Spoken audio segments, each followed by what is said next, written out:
John Ross of the University of Washington is right here on the Rich Eisen Show. How are you, John? I'm doing good. And yourself? I'm doing better for talking to you. Holy smokes. What a great performance you had in Indianapolis. And you also cramped up. Is that true, John? That is true. Just right before my warm-ups, I started to cramp up. I think it was due to my adrenaline and everything going on. I was super excited to be out there. So you're telling me as you're on the starters line prior to running a 4.22, you're cramping at that very moment? Yeah, so I'm at the starters line. I get in my stance, and I'm thinking to myself, like, why now? You know, like, I've been fine the whole day. And I just, like, got really nervous. Like, wow, my legs are starting to get tight. Where? Calves? Hams? Yeah, calves. In my calves. And so you're running. What are you thinking in your head as you're running down the line, John? I hope my time isn't slow, just because I feel like I'm tightening up, and I hope I don't cramp right before I pass the line. Well, we thought that you hurt yourself going through because it looked like you had a hitch in your giddy up once you got through, and then wound up around the 10-yard line opposite the 40. Is that when you were also cramping up too? Yeah. So I just kind of they both kind of like locked out. And I kind of couldn't really move the way I wanted to move. The trainer told me to just try to walk it off, and I couldn't even walk it off for a little while. So I had to just sit down and get stretched out. So with all humility, John Ross, if you were not cramping, what do you think you could have run in Indy? I probably could have went and got 4.2 flat, maybe, if possible. Without cramps, I think that could have been a possibility. Okay. But who knows, With no humility, what could you have run at the Combine in Indianapolis, John Ross? I think still around 4.2 flat. I think that's respectable. Yeah, I should say so. And is it true Nike signed you right on the spot, or did you have a deal set up with them prior to running? I mean, I was talking to Nike.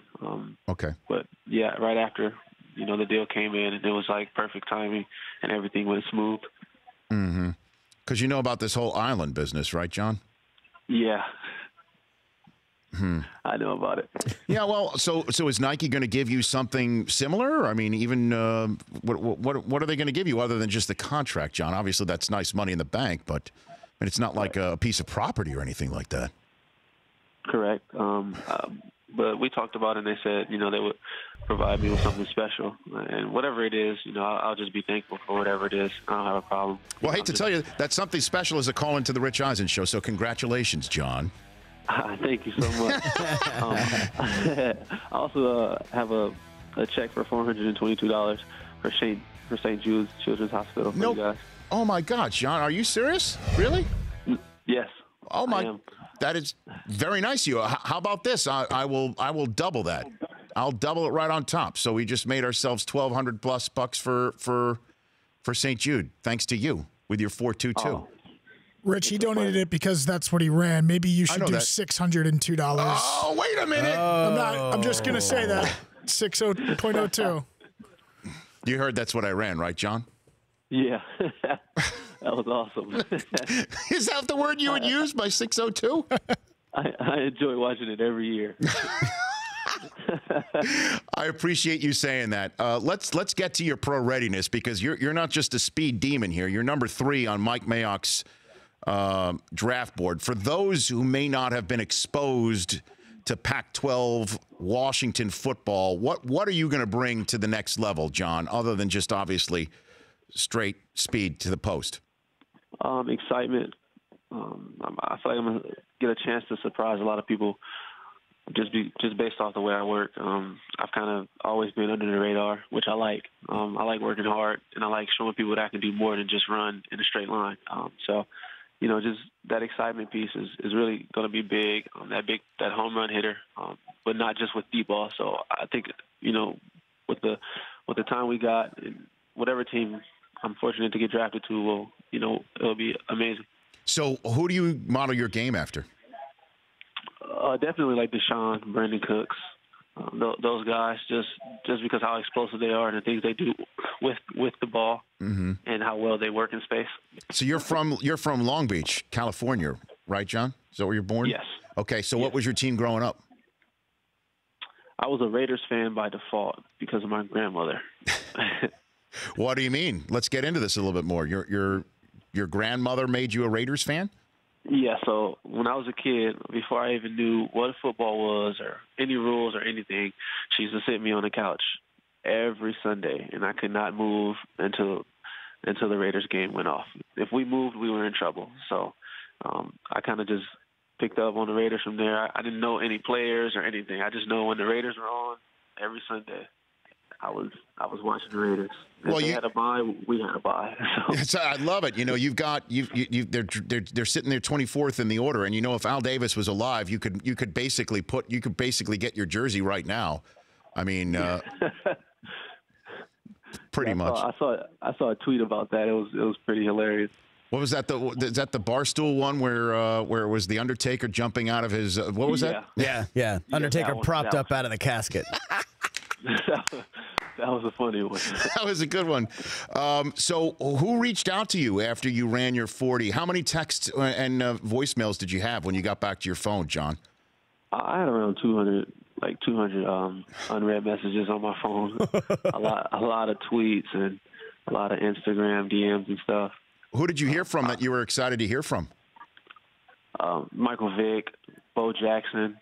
Hearing from Bo Jackson was really big.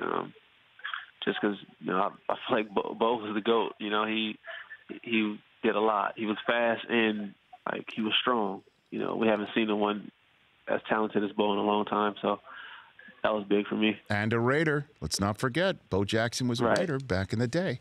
And did Chris Johnson? I think he said something to you on Twitter. Has he reached out to you otherwise, John? No, just Twitter. Okay. He reached out to Twitter and said congratulations, which I also appreciate it. You know, I just basically told him thank you, and I appreciate him for setting the standard. You know, giving us an opportunity to chase something. Mm-hmm. And so when it's all said and done, prior to your running, what was the strangest question you got asked in your interview process this weekend? You'd have to name the team, but which question kind of actually did something that didn't happen to you on the 40, which was stop you? Well, I didn't really get asked a strange question. I got asked a math problem that kind of got me. It made me think. What do you mean? I got asked if you had 48 cents. He said if I gave you 48 cents, but I'm only giving you 6 coins to make 48 cents. How many coins will add up to that 48 cents? And it happened so fast. It was hard for me to process that, but based off all the other questions that they asked me, that was kind of just it kind of hit me fast. So it took longer than 4.22 seconds for you to answer that question is basically what you're saying. Much longer. Okay. So this was not the Wonderlic. This was an actual sit down in a team room where they've got 15 minutes with you type question. That's what they're asking you? Yes. It was a long question, but I think it was one of the questions to throw me off because they also asked me to remember 4 words. And I remember those 4 words. It was brother, sock, green, and golf. But it was a series of questions and remember those 4 words. They asked us to remember the 4 words in the beginning before they asked us the questions. Well, how about, you know what, if I got to answer that question, but again, I'm a 47-year-old man who's been a professional for some time and runs 6:02. John, my answer would be, here's 4 words for you. What is your malfunction? That would be my... How about those 4 words? Really? You got to ask that question? Yeah. Wow. That was a bit much. Okay, so you're going to do your pro day and then get surgery on a torn labrum and get ready to roll. That's essentially what your next few weeks are. Yes, sir. Okay, John. Exactly. Hey, look, if you find yourself back here at home in Long Beach, here in Los Angeles, we'd love to have you here in studio. I would love that. Okay, come on back here. Since obviously the guy who's run the slowest and fastest 40s should definitely hang out at some point. Okay, perfect. Congrats, John. Thanks, and thank you for that donation. That's so very nice of you for St. Jude. No problem. I appreciate you guys. It's been a pleasure. Thank you. That's John Ross. The Rich Eisen Show, weekdays at noon Eastern on Audience.